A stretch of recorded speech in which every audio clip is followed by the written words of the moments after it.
Welcome to the Locked In Baseball Podcast. I'm William Locke. He is Luis Barranco. It is our 2026 Cincinnati Reds, hashtag ATTO, BTTR, whatever it is, and that one belongs to the Reds. Cincinnati Reds preview. Luis, how's it going?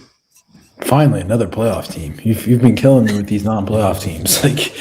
Man, oh man, it's been tough to get to this point, my guy. We finally get to the Reds, a team that, again, in the Central, as I said yesterday, the Central is a very hard place to chat about, but we're almost there. We only got probably Milwaukee and Chicago and Detroit, and we're clear with the Central. We can finally start talking about those nice California teams in LA and New York and sunshine and roses, Oh, well, that's exactly what Reds fans want to hear. This is a fun, interesting team. Obviously, last year they did sneak into the playoffs ahead of the New York Mets, which was devastating for the whole city of New York. Reds fans were elated, and then they proceeded to get absolutely clobbered by the Los Angeles Dodgers.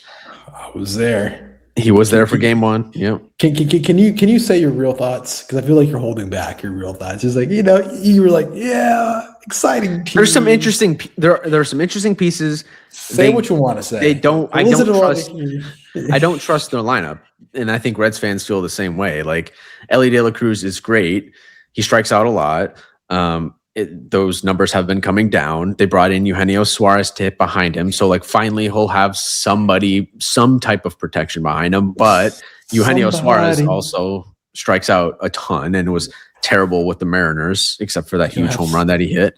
I'm excited about South Stewart as a young piece. But the lineup outside of that, it's, in my opinion, a bunch of question marks. Like TJ Friedl, Matt McLain, Tyler Stevenson, JJ Bleday is over there now. Noel V. Marte, Key Brian Hayes, best defensive third baseman in baseball, can't hit at all. Yankee legend Key Brian Hayes. Don't worry, Yankee trade deadline legend. I wanted the Yankees to get him badly last year. I did.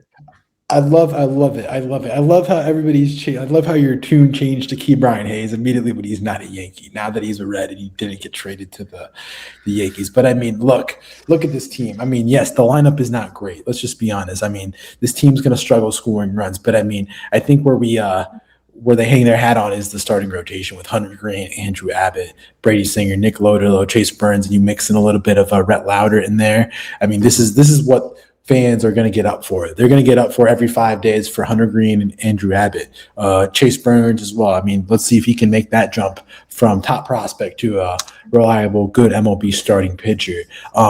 Team went 83-79.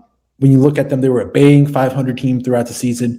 It's typical Reds, what we've seen for the past kind of half decade, just bang average baseball in the sense that, that they get hot, they get these little hot runs and they start playing well and then they play bad and they get hot and here they just got lucky last year. Let's just be plain honest. The Mets are not supposed to be that bad. They were on a historic collapse, and not to be a downer to Reds fans, if it's not for a historic collapse, the Mets are playing the Dodgers round one of the playoffs, and it's probably better for baseball. Yeah, that was my with no offense to the Reds fans, would have much rather seen the Mets play the Dodgers than the Reds play the Dodgers. I mean, we saw what the Reds did in that series, nothing at all.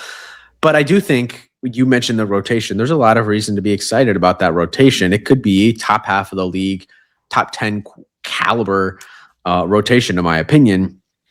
And, with Hunter Greene, I think the growth now kind of depends on his durability. He's appeared on the injured list in each of his 4 seasons in the major leagues, and he's thrown at least 100 innings in each of them, topping out at 150 and a third in 2024. But can he make that next step and push 190 innings? Can he go 30 plus starts consistently for this team year after year? I think that's the next step for Hunter Greene. I feel really good about Andrew Abbott. The fifth starter is an interesting conversation of yes, Chase Burns is there, but also you have Rhett Lowder. Now Rhett Lowder missed all of 2025 with injuries. So did Brandon Williamson. Remember him. They also have Julian Aguilar, who's in contention for that 5th rotation spot, but it'll probably be Chase Burns. Can he take the next step? Wasn't great last season in his first year in the big leagues. Kind of a one-dimensional type of pitcher, but to me, this rotation reminds me of a lot of what the Mariners have in that it's super deep, they clearly don't have that many bats. Like, can we trade one of these arms and get an impact bat in return? Like, that just seems like the obvious next step for me. I mean, that's always been the question with the Reds. I mean, finding that bat, it's just finding a bat that fits. They've drafted, pitchers on pitchers, but again, they don't have the bats to surround Elly De La Cruz. And I feel like it's a big year for Elly De La Cruz. I know he has all this hype. He was the cover guy on MLB The Show. But yet again, I mean, we're still waiting on him to turn the corner and be that face of the franchise type of player for the Reds. Right now, he's a really good MLB ball player. Let's just be honest. Yes, he is electric. He makes the highlight plays that we all love to watch on TV and on our cell phones, on social media. But we need to see him be the consistent killer on both sides of the plate. Again, you've called him out and said like maybe he should just focus on that one side of the plate that he dominates at and does better at, then go switch hitter, because we know it's two different mechanics. It's two different swings. There's a sense. Yeah, and people don't realize how much work goes into that. Like, guys spend all day working on their swing from one side of the plate, and then you having to switch around to the other side of the plate and work on your other swing too. You're managing two swings. It's two full-time jobs. It's something very challenging to do, and that's why there's only a handful of guys all time that have been elite switch hitters. Mickey Mantle, Chipper Jones, like guys like that. It's super rare to be a good switch hitter, and I just think there's guys around the league that, yes, there's value in it, but like if you're just not good from one side of the plate, just ditch it. Just ditch it. And the other thing with Elly De La Cruz is, for a guy that gets all this credit and hype, he's led the league in the NL in errors committed at shortstop, which I think is something that really goes under the radar because he's a jumbo shortstop, and he pretty much looks like a wide receiver playing shortstop and runs like a 4.4 around the base pass if it was a 40-yard dash. And again, it's a big year for him. We see that he's put on weight. They said he's been doing 2 days back in Cincinnati. He's been working hard. But again, like it's time to see it. We're getting impatient, Elly. I'll give him the benefit of the doubt. Like, he's only 24. Last season, he played every single game. We know he was dealing with injury and personal stuff off the field. I believe it was his sister passed away, like super heavy stuff that he was dealing with last season, and he still put up good numbers, 109 OPS plus, only 9 ticks above league average, but to play every game. The thing that concerns me with him last season is the stolen bases, down from 67 in 2024 to 37. I mean, 30 less stolen bases. Like, let's get that number back up there. You mentioned it's still ranked third, man. Like, I feel that's the biggest thing you forget about. It's still ranked third. I think the thing you want to harp about is the strikeouts. 181 strikeouts, fourth in major leagues in the NL. Again.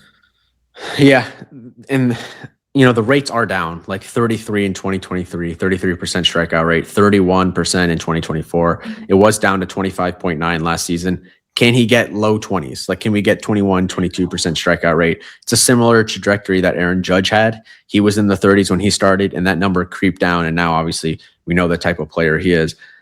The thing with Elly is, like, playing shortstop at that height is a lot different than playing outfield at that height. And I know he has flashes of playing good defensive shortstop. Like, he can be a good shortstop, but I just don't know how he's going to age with, 6'6". Like, you're bending over to field these ground balls all the time. It's tough on the body. At what point does it become a conversation where it's like, maybe we just move this guy to the outfield? It's less toll on the body, and he can or he can focus more on hitting, because playing shortstop defensively outside of catcher is like the most demanding position physically, in my opinion. 6'5", put him in the outfield, put him in a corner outfield.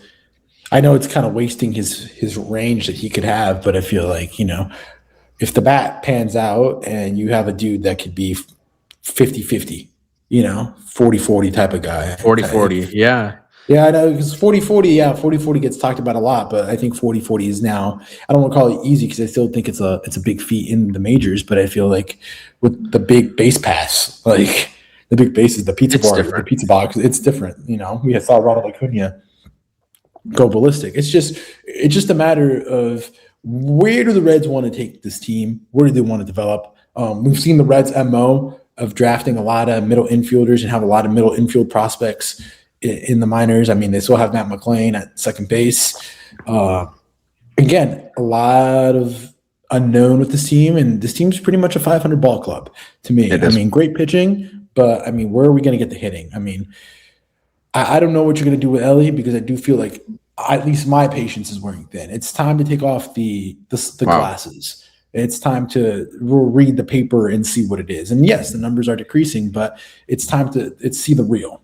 He's so young. Like, it's only his third full season of big league baseball. This is okay. I'll say this: if he doesn't take a next step this year, then heading into next season, it's like, okay, is this guy going to be a star? Like, the questions will be there. Maybe the expectations are too high. Maybe we're just overvaluing him. Maybe we just think that he's going to be a superstar. Maybe he's just a star. Maybe he's just a dude that, he's not a superstar in the category of a J-Ram, Bobby Witt. And when I say superstar, there's probably only 8 position players that are superstars in Major League Baseball. I don't want to use superstar and be like, oh, there's 10 to 15. No, there's only about 8 to 10 position players that you can classify as superstars. And that's probably Aaron Judge, Bobby Witt, J-Ram, Tatis, Mookie Betts, Soto. That's like, and there's still gray area with those last 3 that I just gave you. Not Soto. There's still not Soto, but there's still gray area with the other 2 that we just said, like Mookie Betts downhill right now, as we saw at the end potentially, and with maybe Coral and Carroll. It's tough, but at the end of the day, maybe the expectations are high for Cincinnati. It's just they won 83 games last year, William, 83 and 79. 83 and 79. Terry Francona is at the helm. We know what he can do. But again, a chef cannot make a Michelin star meal with not the best ingredients. If you're cooking with Walmart ingredients, no offense if you cook with Walmart ingredients, don't expect a 5-star meal. Be a good, but I mean, just look at the parts that this team's dealing with. Yeah, the lineup it's not that good. And there's a lot of pressure on Elly to be a superstar, like we've kind of talked about. And I'm excited about Sal Stewart. I think he can be good for them. His first full season, he's going to be playing some first base. Spencer Steer was a Gold Glove finalist at first base last year, but he's not a good hitter. So he's going to be moved to the outfield most likely. For a team or for a ballpark that is as easy as it is to hit in, it's extremely hitter-friendly park. They're they're third in park factor over the last 3 seasons behind Coors and Fenway with a 103 park factor. Very hitter-friendly park. I'm just kind of surprised that they haven't been able to lure free agents. A lot of that is because they don't want to spend money, their front office, and they're just not they haven't been a competitive team. So that's why, but in theory, it's not Coors, right? Where you just can't get good pitchers to pitch in to come play. Like, you can we see their rotation. It's good. It's a strong rotation. But it's all homegrown. That's the thing. It is all homegrown except Singer, which I believe was a trade, right? Yeah, trade. So it's still homegrown in the sense that it's not like you're recruiting free agents. Yeah, true. But if they just put together a strong lineup, I know that's easier said than done, but it's a hitter's haven. Schwarber turned them down. Not surprising, but I mean, you have a chance to go win a ring in Philadelphia instead of playing in Cincinnati. In Cincinnati, you're at home, but you don't have the opportunities to go play for a World Series and play deep into October. Like, not saying that Cincinnati can't get into October. I think they could, but at the end of the day, when you look at this team, compare it to Pittsburgh, what are the differences with Pittsburgh and Cincinnati? There's not really anything different. And I liked Pittsburgh, and we talked Pittsburgh earlier. I like their ceiling more than Cincinnati. Cincinnati probably has a higher floor, but the ceiling is just so limited. Agreed. And if Connor Griffin comes up and is legit, like, that's the guy that can counter Elly. Like, that's the one thing right now that maybe sets the Reds apart in the lineup, Suárez and Elly. But if, like I said, if Connor Griffin comes up and he's the truth, the Reds, the rotation's better, because Skeens is better than any pitcher the Reds have. And, there's some depth there with Chandler and Keller. Jared Jones, whenever he comes back. Jared Jones.